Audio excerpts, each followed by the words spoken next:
Alors que la Terre se réchauffe, que l'environnement se dégrade et que le réchauffement climatique est inévitable, on se demande tous qu'est-ce que l'on peut faire pour améliorer les choses.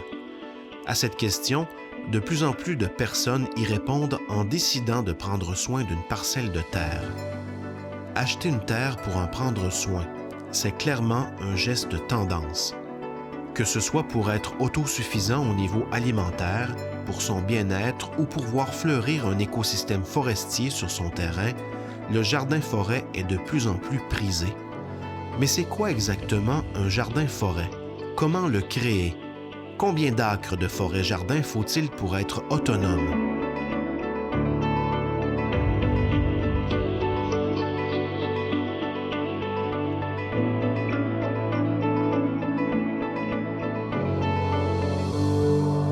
Le jardin-forêt, aussi appelé forêt comestible ou forêt nourricière, est un écosystème forestier où se mélangent arbres, plantes grimpantes, légumes, champignons, plantes aromatiques et médicinales et bois de chauffage.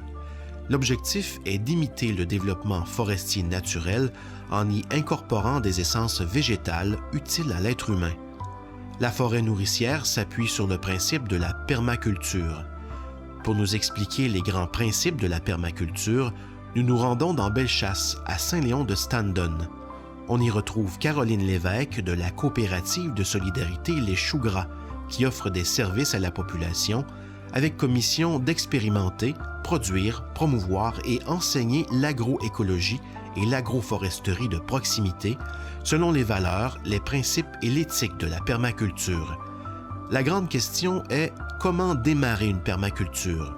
Comment débuter la fabrication de sa forêt nourricière? Il faut regarder les systèmes qui existent déjà dans la nature. Fait que nous autres, on parle toujours de notre perspective en tant qu'humain, puis comment qu'on voit les choses.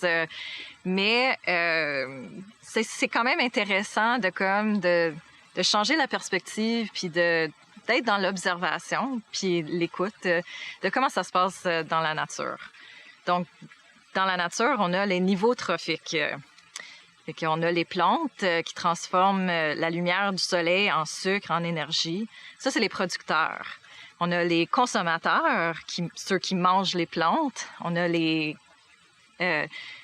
prédateurs, ceux qui mangent les plantes. Et on a les décomposeurs. Les décomposeurs, c'est les champignons, c'est les bactéries, les vers de terre, tous les insectes. Eux autres, leur job, c'est de recycler tous les nutriments pour que ça soit relâché et rendu disponible pour les producteurs à nouveau. Fait que c'est une économie circulaire. Puis, tout est recyclé. Il n'y a rien perdu. Il n'y a rien de gaspillé. Fait que quand on parle d'une forêt, une forêt nourricière, à la base, c'est de reconnaître ce système, puis tous ces liens, puis ces rôles que chacun joue là-dedans, puis d'essayer de répondre à leurs besoins, puis de créer des associations bénéfiques entre eux. Le jardin dans lequel se trouve Caroline pour l'entrevue est le parc nourricier de la municipalité de Saint-Léon-de-Standon, en Bellechasse. Ce petit parc a été conçu il y a quelques années par l'équipe de Caroline, selon les principes de permaculture. C'est un parc pour tous. La plupart des espèces végétales qu'on y trouve sont comestibles ou médicinales. C'est un espace public, c'est un espace dont tout le monde a accès. Puis pourquoi pas le rendre nourricier au lieu d'avoir du gazon puis des bancs? Pourquoi pas nourrir la population en même temps sur plusieurs peut-être générations aussi. Les enfants apprécient énormément. Eux autres, ils peuvent passer puis manger librement. J'ai déjà demandé à 2 filles qui étaient ici en même temps, puis elles m'ont dit que c'est les framboises les préférées. Puis il y a beaucoup de monde. C'est ça que la madame qui fait l'entretien ici, elle me dit, elle invite tout le monde à venir manger, mais personne n'a le droit d'apporter des plats. Fait que c'est vraiment, même le monde qui s'occupe du jardin, il invite le monde. Puis on a un souci que ça soit partagé aussi, là, que ça soit pas juste pour bénéficier quelques personnes, mais que tout le monde puisse en bénéficier. Puis c'est juste super beau. J'ai une amie elle me racontait la première fois qu'elle est venue, puis c'était comme une découverte. Puis elle me nommait comme tous les petits fruits qu'ils ont mangés, puis elle, avec ses 2 petites filles, ils ont régalé de tout, l'abondance. Puis elle a dit que elle était touchée par le fait que c'était quelque chose qui était accessible à tout le monde, puis que c'était comme nourrissant. Fait que, tu sais, on s'occupe du monde en même temps.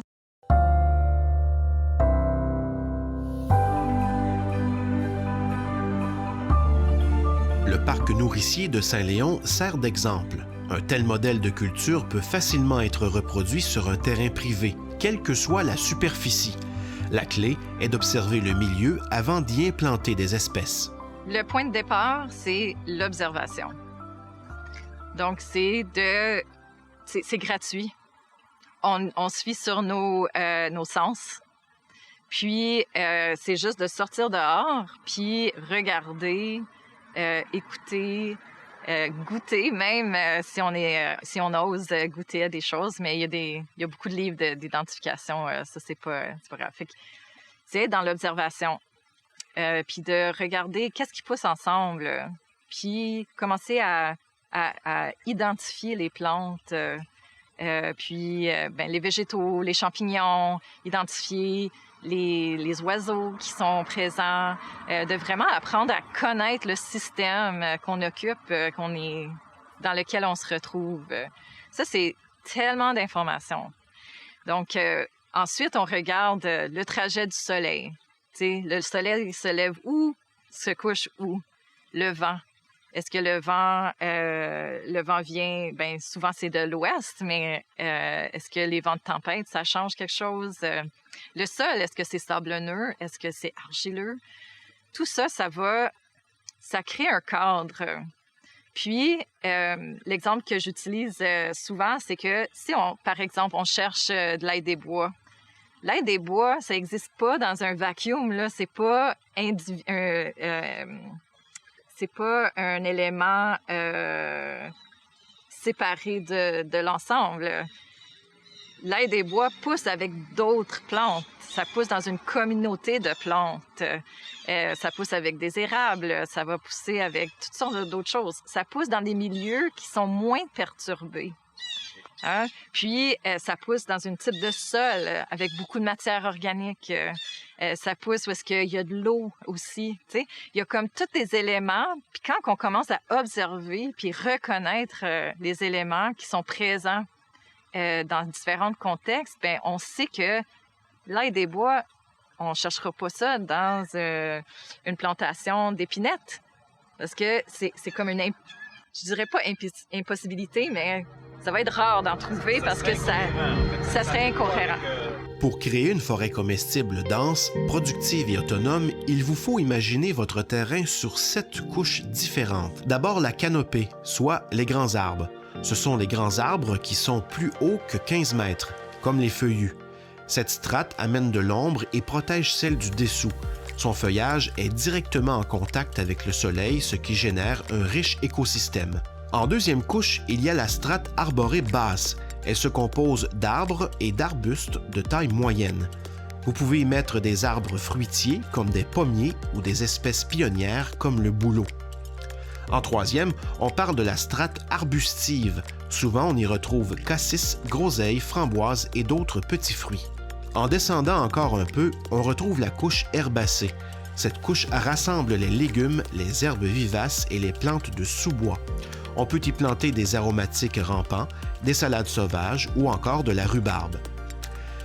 Maintenant, au niveau du sol, il y a la couche des couvre-sols. Ici se trouvent tous les végétaux qui vont protéger le sol de la chaleur et de la sécheresse. Par exemple, vous pouvez y planter des plantes comestibles qui poussent horizontalement, comme la menthe. C'est à ce niveau-ci qu'on retrouve différents champignons. L'avant-dernière strate pénètre le sol. Il s'agit de la rhizosphère. Cette partie comprend les plantes cultivées pour leurs racines, leurs tubercules ou leurs bulbes comestibles comme le gingembre, le rutabaga et le topinambour. Enfin, la 7e couche, c'est la strate verticale, celle des plantes grimpantes. On y trouve la vigne et le haricot. Ces végétaux lient les différentes strates entre elles. Il faut penser en système, vraiment.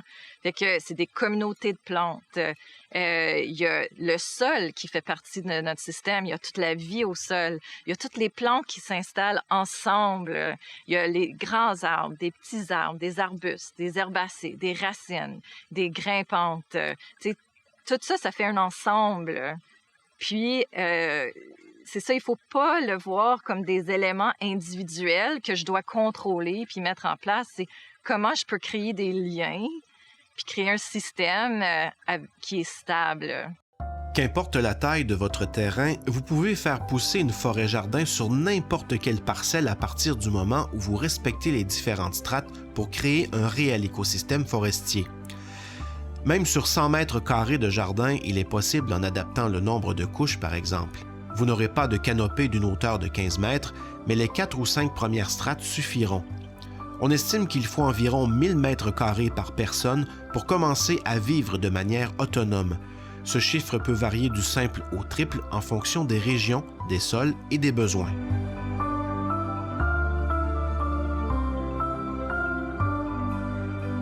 La coopérative s'est portée acquéreur il y a quelques années d'une terre qui appartenait aux religieuses du secteur. Aujourd'hui, un vaste projet de permaculture est en cours à cet endroit pour valoriser ces terres gazonnées depuis des dizaines d'années. On commence d'abord par régénérer les sols en plantant des arbustes et des haies brise-vent. Nous autres, on fait de la permaculture. Puis la permaculture, c'est le design, c'est la conception, c'est de tout planifier avant de passer à l'action. Vraiment important. Fait que le design a été fait à l'automne, puis on a commencé à faire des travaux de préparation, le piquetage, de vraiment tout placer les choses pour qu'on puisse... on a passé à l'action au printemps pour l'implantation. Donc, quand on parle de forêt nourricière, on parle de grands arbres, petits arbres, arbustes, herbacées, couvre-sol, racines et des vignes ou des grimpantes. OK? Fait que ça, c'est tous des végétaux qu'on va mettre ensemble parce qu'on veut occuper l'espace complètement, en 3D. Vraiment. Fait que c'est pas juste, si on produit sur une surface, une monoculture sur juste la surface, mais on est limité dans la productivité ou les rendements qu'on peut avoir. Tandis que quand on commence à monter en hauteur puis à occuper tous les différents espaces, on a la capacité d'augmenter les rendements sur la même surface.